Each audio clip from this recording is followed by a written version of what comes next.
Hi, I'm Coach Cowland, and in this presentation we're going to be looking at kinematics. So first of all, we need to answer the question, what are kinematics? Kinematics is the term used to refer to mathematical modeling to calculate and predict the motion of objects. That is, using math such as algebra and trig to calculate the path of objects. An important skill to have with kinematics is to be able to rearrange the equations to find any of the unknowns. Some of the variables that we're going to use that you should note down include speed, distance, final velocity, initial velocity, average velocity, acceleration, displacement, and time. In this table are the variables and their abbreviations as well as their units. Please make a note of all of them. Average velocity is similar to average speed.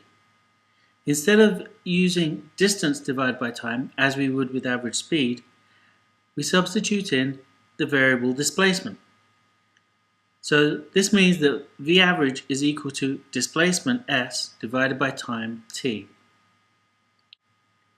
Another equation that can be used to calculate the average velocity is V1 plus V2 divided by 2, where V1 and V2 are two different velocities. Remember, S in this case represents displacement and not speed. As we said before, acceleration is the rate of change of velocity.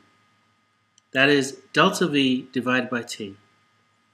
If delta V is V minus u, final minus initial velocity, then A is equal to V minus u over t. For this course, we're going to assume that acceleration is a constant for all problems. These are the kinematic equations that we're going to use throughout the motion part of this course. You should pause the video and note them down on the index card as they will come in useful regularly. In order to solve physics problems, we use a rubric. This rubric breaks down into 5 points, which we will look at now. The first point is to list all known and unknown variables. The second point awarded is to label a diagram. Diagrams are important for visualizing problems. The third point is to show workings and equations so that myself and other people can follow how it is you came to your answer. The fourth point is for expressing the correct value as an answer. Finally, the fifth point is the correct use of significant figures, scientific notation, and units in the answer. We're going to look at how that works with some examples. Here's a sample problem. Grace is driving her sports car at 30 meters per second. She slams on her brakes to come to a halt in 3.0 seconds. What was the acceleration in Grace's car? The first part in solving this problem is to identify the data that is presented. Here we have 3 parts of this term which are key to solving the problem. Her initial velocity is 30 meters per second. If the car comes to a halt, her final velocity is 0, and the time given to make that change is 3.0 seconds. To express my variables, my final velocity v is equal to 0, my initial velocity u is equal to 30.0, my time t is equal to 3.0 seconds, and my unknown that I'm looking for is the acceleration, and I'm going to just leave that as a question mark. A diagram here represents my change in velocity from 30 to 0, my acceleration, which is opposing the velocity because I know that my velocity is decreasing, and the time span in between. The equation that works best for this problem is V is equal to u plus at. However, I need to solve for a.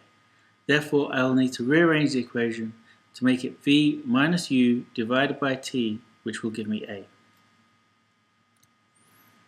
Substituting in my values for v, u, and t, I get 0 minus 30 divided by 3 is equal to a. A is given as negative 10 meters per second squared. In order to get the final point, I needed to include the meters per second squared and express my answer to 2 significant figures, which I have done. In this case, I don't need to use scientific notation. Let's look at another example.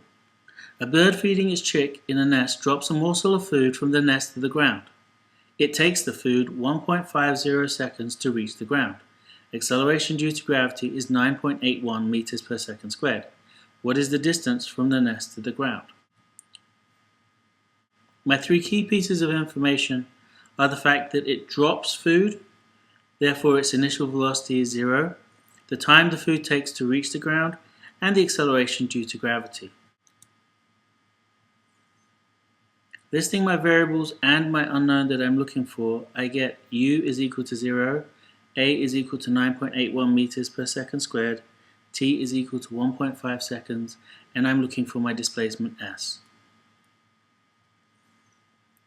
My diagram shows my initial velocity, my acceleration, my time taken, and my unknown.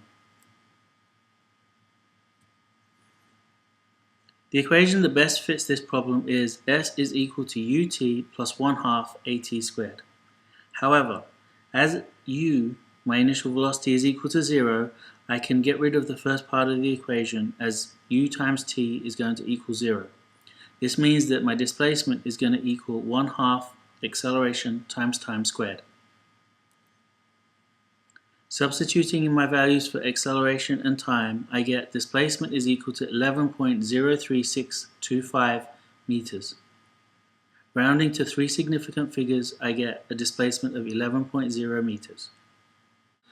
Okay, so that's the end of the presentation. So what I need you to do is go back through it, make notes on everything that we've covered, complete the examples, check that you understand them, write down any questions that you have, things that you would like to go over in class.